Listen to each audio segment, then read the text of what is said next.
Mohon maaf sebelumnya karena ada terkendala device. Mohon izin Bapak Ibu sekalian, perkenalkan saya Leli Tri Pangesti dari Universitas Negeri Semarang. Kebetulan saya di Universitas Negeri Semarang mengajar pada program studi Kesehatan Masyarakat dan banyak juga pada peminatan K3. Jadi saya S1-nya itu di D4 ya, saya dari D4 K3 Universitas 11 Maret Solo atau UNS, kemudian lanjut di S2 Ilmu Kesehatan Masyarakat terkait dengan epidemiologi. Jadi sekarang saya punya dua kayak specialization ya. Jadi ada di K3 dan juga di epidemiologi. Kemudian mungkin hari ini saya juga akan memaparkan sedikit atau sharing terkait dengan bagaimana potensi bahaya dan risiko pada ergonomi. Nah, sebelumnya mungkin kita bisa selayang pandang bercerita bahwasanya ergonomi dalam hazard itu juga jarang sekali dilirik ya Bapak Ibu ya. Jadi kalau untuk hazard itu kita tahu bahwa ada fisik, biologi, kimia, kemudian psikologi, dan juga ergonomi. Nah, ergonomi ini ternyata semakin digali itu akan semakin menarik Bapak Ibu.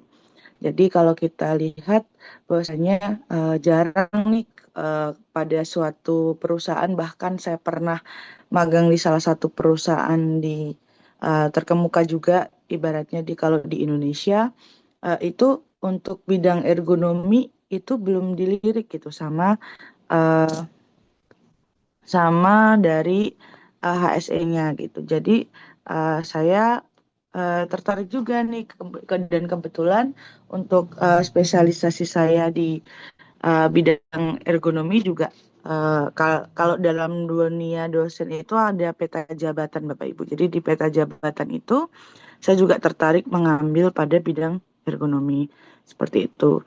Jadi mungkin kalau ergonomi itu rata-rata kita berpikiran pada tenaga-tenaga yang bekerja secara kasar gitu, semacam angkat angkut, kemudian yang menggunakan tenaga yang berlebih. Namun pada dasarnya kita sendiri sebagai work office ya, Bapak Ibu, pekerja di bidang eh, perkantoran itu pun juga tidak terlepas dari yang namanya ergonomi gitu.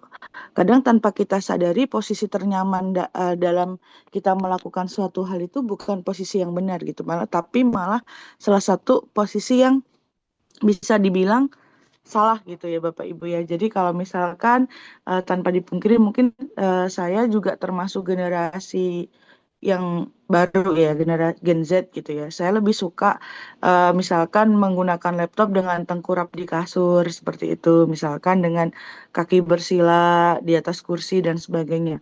Itu sebenarnya bukan posisi-posisi yang baik dan benar. Namun tapi kita nyaman melakukan hal tersebut. Nah, ini adalah suatu fenomenologi yang mungkin harus kita cermati bersama gitu. Karena mungkin sekarang ada kata-kata atau tagline remaja jompo dan sebagainya. Itu tanpa disadari juga ya faktor dari ergonomi gitu yang tanpa kita sadari berlarut-larut kemudian diakumulasi sehingga terjadilah yang namanya penyakit-penyakit akibat kerja karena potensi bahaya ergonomi.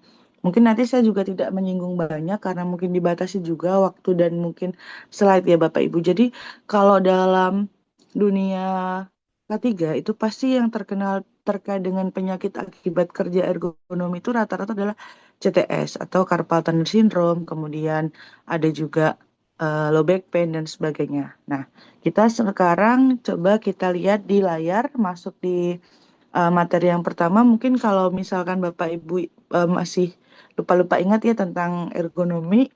Nah, ergonomi itu berasal dari kata ergon dan nomos, di mana kalau ergon itu adalah kata lain dari kerja, kemudian kalau nomos itu adalah suatu aturan ataupun sebuah norma-norma yang ada. Nah, kalau menurut International Ergonomic Association, di mana studi tentang aspek-aspek manusia dalam lingkungan kerjanya ditinjau secara anatomi, fisiologi, engineering, manajemen, dan desain perencanaan. Di mana di sini harapannya dapat menyesuaikan dari suasana lingkungan kerja dengan manusianya. serta dapat menimbulkan atau menciptakan kenyamanan dalam suatu pekerjaan. Nah, Bapak Ibu, kalau misalkan kita lihat di sini, dalam ergonomi itu ada beberapa aspek semacam anatomi, fisiologi, kemudian ada engineering dan juga manajemen serta desain. Di mana anatomi ini juga sangat berperan penting. Jadi kalau misalkan kita, mungkin Bapak Ibu sebagai tenaga pengajar itu atau selama kuliah di bidang tiga ataupun di bidang yang lainnya, makanya ada yang namanya anatomi gitu untuk mempelajari faal tubuh manusia. Kira-kira eh, apa sih pengaruh-pengaruh yang dapat terjadi pada tubuh manusia, kemudian aspek fisiologinya, engineeringnya, dan sebagainya. Untuk apa? Untuk menciptakan sebuah kenyamanan. Ketika kita bekerja dengan nyaman, pasti ya akan tercipta suasana kerja yang nyaman juga tentunya, serta produktivitas juga akan meningkat. Nah, itu kan harapan sesuai dengan ketiga ya, yaitu produktivitas yang tinggi gitu. Nah, biasanya kalau dalam ergonomi itu kan kita punya, kalau dalam K3 kita punya banyak sekali ya regulasi. Namun kalau untuk terkait dengan ergonomi itu kita bisa melihat pada undang. Halo, apakah terdengar ya? Share screen-nya hilang ya? Mbak. Jadi, Oke, saya lanjutkan. Ya, baik. Mungkin kalau misalkan dalam ergonomi di dunia kerja banyak disoroti di Permenaker nomor 5 tahun 2018 di mana dia terdapat faktor yang mempengaruhi aktivitas tenaga kerja, kemudian adanya ketidaksesuaian antara fasilitas kerja yang meliputi cara kerja, posisi kerja, alat kerja, dan beban angkat terhadap tenaga kerja. Jadi semua itu sebenarnya sudah diatur kayak berat beban yang maksimal diangkat oleh laki-laki dan perempuan itu sudah juga diatur. Namun nyatanya kalau kita melihat di lapangan eh, secara realita, namun banyak sekali semacam kuli panggul yang dia mengangkat bahkan satu kali angkatan 100 kilo atau bisa kita katakan dia melebihi beban seharusnya seperti itu Bapak Ibu. Nah, mungkin kita bisa dilanjutkan next slide. Slide-nya hilang ya.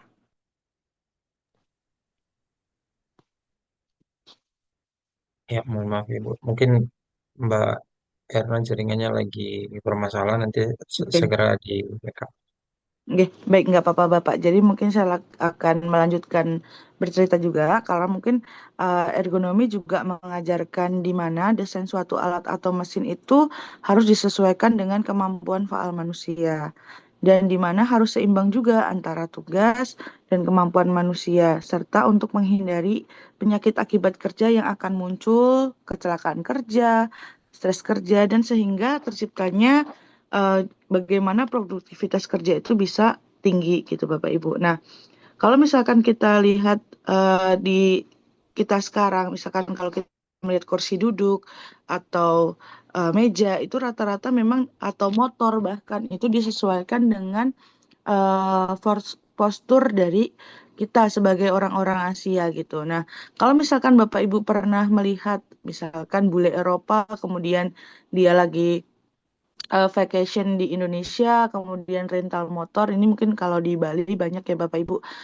Itu mereka rental motor, motornya kecil Mio gitu. Nah, sehingga kita lihat bahwasanya lutut dari orang itu pasti akan apa ya bersentuhan langsung dengan dashboard motor seperti itu. Jadi karena memang tidak ergonomis gitu. Dalam artian tidak ergonomis untuk masyarakat-masyarakat Eropa, namun cukup ergonomis untuk masyarakat-masyarakat di Asia sendiri gitu.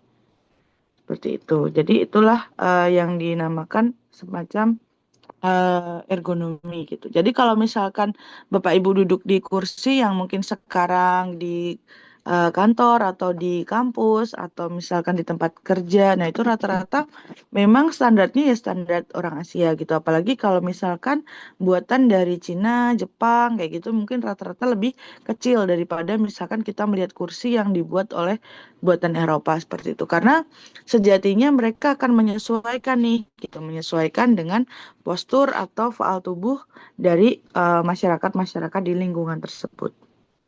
Seperti itu.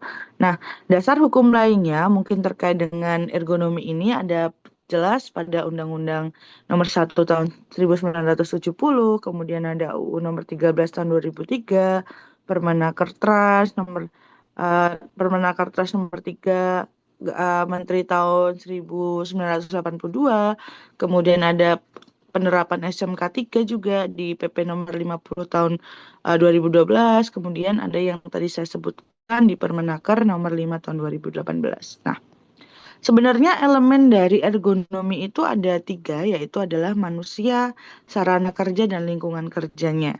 Jadi kita lihat manusianya, apakah manusianya itu atau orangnya ini sudah menerapkan ya cara duduk yang benar, kemudian jarak antara misalkan monitor dengan mata, jarak siku, kemudian dan lain-lainnya. Karena ergonomi ini kalau dari pengukuran mungkin sangat kompleks ya Bapak Ibu. Kalau dibahas hanya cukup 20 menit tidak akan cukup gitu. Mungkin nanti saya akan bantu share mungkin sampai di pengukuran bantu share materi saja sampai di pengukuran gitu. Kemudian ada sarana kerjanya. Sarana kerja itu adalah tools untuk kita bekerja. Kira-kira meja kursinya sudah sesuai standar atau belum. Kemudian apakah ada eh, apa semacam alat bantu untuk tuas, pengungkit dan sebagainya itu juga eh, bisa juga digunakan.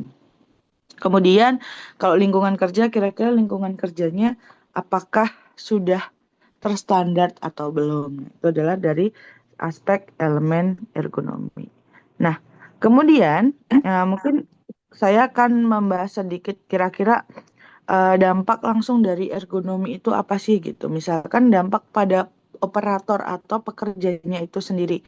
Biasanya bisa terjadi kelelahan, kemudian nyeri atau pain, kemudian gangguan kesehatan semacam sprain, backache, kemudian ada juga penurunan motivasi, ada juga kadang sampai di frustasi Bapak Ibu. Jadi mungkin kalau kita bekerja tapi dengan posisi yang tidak nyaman, kita sering melakukan pergerakan yang mungkin tidak pas gitu. Nah, itu biasanya juga mempengaruhi juga gitu Bapak Ibu.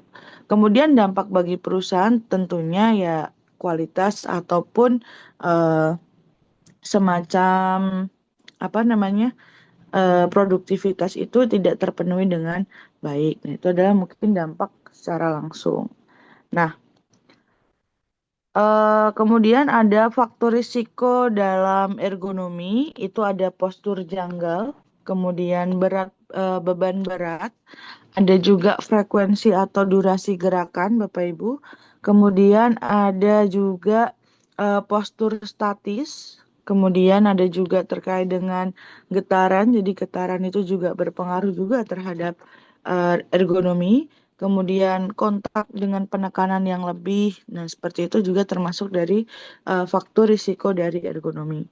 Kemudian di sini juga ada sumber-sumber bahaya. Mungkin kita lihat dari cara kerja, ada penggunaan tangan yang sering atau monoton, atau bisa disebut juga gerakan repetitif, kemudian lengan tangan yang menjauh dari tubuh, posisi tubuh yang menekuk, memuntir, postur yang statis, penggunaan gaya yang berlebihan, kemudian vibrasi, kontak stres, noise, fatigue. Nah, itu sebenarnya juga merupakan sumber bahaya dari cara kerja gitu. Kemudian ada juga sumber bahaya kalau kita lihat dari aspek job factornya atau alat dan pekerjaan. Misalkan kegiatannya kita mengangkut, menurunkan, mengangkat barang, mendorong, menarik, membawa, kemudian ada berat dan gaya tidak sesuai, kemudian ada memuat pusat gravitasi, berat benda, kemudian ada posisi saat mengangkat itu seperti apa, apa, stabilitas beban, kopling tangan, faktor lingkungan. Nah, itu juga cukup banyak sebagai bisa kita katakan sebagai sumber bahaya dari alat atau pekerjaannya. Nah, kemudian kalau sumber bahaya dari individu ada apa? Atau personal faktornya. Nah, ada personal faktor itu ada jenis kelamin, umur, dimensi antropometri. Jadi dimensi antropometri orang-orang itu berbeda-beda Bapak Ibu. Misalkan kita sama-sama tingginya 160, tapi mungkin panjang kakinya berbeda, panjang tubuhnya berbeda. Nah, itu adalah dimensi antropometri manusia itu berbeda-beda gitu. Kemudian umur. Nah, orang dikatakan semakin banyak umur, nanti mungkin semakin lebih rentan gitu ya terkait dengan faktor ergonomi. Nah, kalau menurut saya pribadi, itu bukan karena faktor umur, tapi akumulasi Bapak Ibu. Jadi, karena akumulasi pekerjaan yang memang dia sudah berlarut, ya seperti kita lihat kalau penyakit akibat kerja itu pasti ketahuannya setelah terpajan atau terpapar beberapa tahun. Nah, sebenarnya ergonomi juga kurang lebih sama seperti itu gitu. Kemudian ada teknik pelaksanaan kerja. Jadi ketika kita melaksanakan aktivitas kerja itu posisinya bagaimana sih gitu. Sudah benar atau belum, sudah pas atau belum gitu. Kemudian kecenderungan sikap. Misalkan kalau kita terbiasa membungkuk ya akan terbentuk seperti itu gitu. Budayanya akan seperti dan tubuh itu kalau misalkan kita terbiasa lama-lama juga akan tersetting. Tersettingnya bagaimana? Tersetting kalau kita itu nyamannya dengan posisi membungkuk seperti itu. Kemudian ada juga kekuatan dan ketahanan otot atau strength dan durability. Kemudian ada tingkat pelatihannya itu seperti apa. Nah, itu adalah sumber dari personal factor. Nah, ada juga berikut tahapan program pengelolaan faktor ergonomi. Yang pertama ada review keluhan. Jadi kita mereview dulu keluhan dari semacam bagaimana pekerjaan itu terkait dengan aktivitasnya apakah ada keluhan atau tidak. Nah, itu kita sering tanyakan kepada pekerja. Misalkan bisa kita gunakan lembar kerja Nordic Body Map, nah semacam itu. Kemudian ada juga tahapan yang lainnya adalah pengujian ergonomi, kemudian ada juga perbaikan atau perbaikan di sekelilingnya, kemudian ada keterlibatan karyawan untuk diberikan edukasi, kemudian baru kita melakukan reevaluasi gitu. Nah, biasanya kita juga akan memberikan beberapa rekomendasi gitu ya kepada perusahaan ketika perusahaan atau tempat kerja gitu.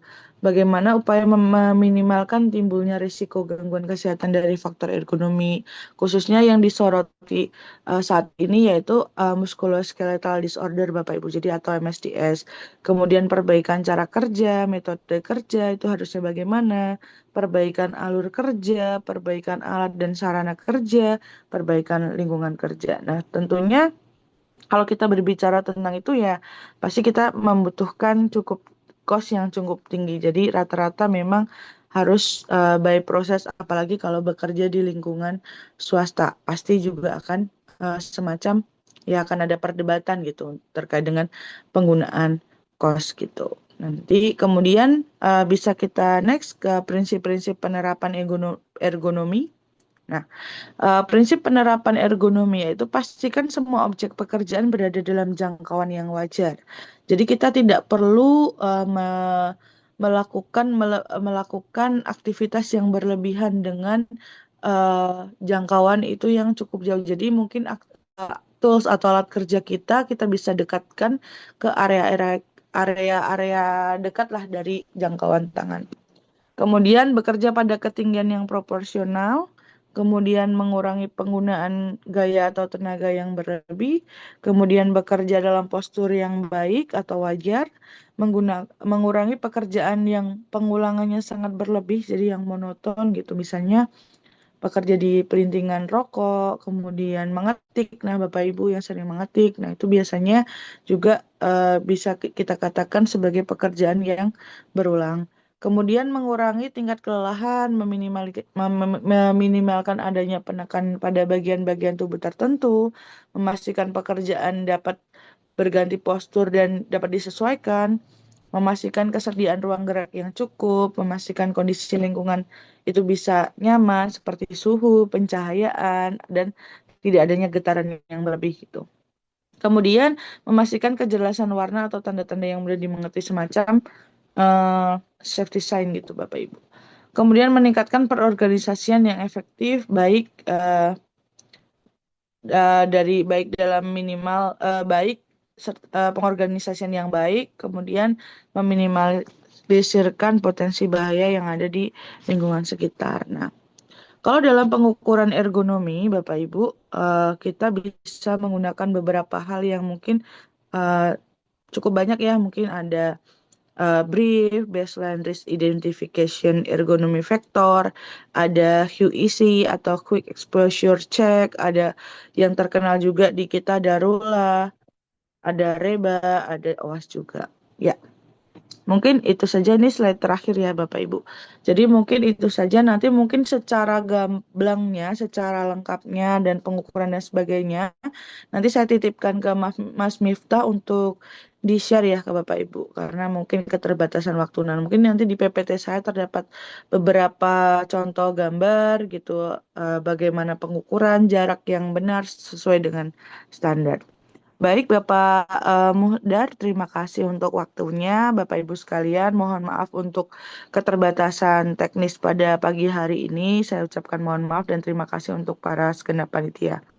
Jadi baik nanti untuk Bapak Ibu yang masih ingin mengkonfirmasi suatu bisa menghubungi email ataupun nomor yang tertera pada layar. Terima kasih. Saya akhiri. Wassalamualaikum warahmatullahi wabarakatuh. Terima kasih.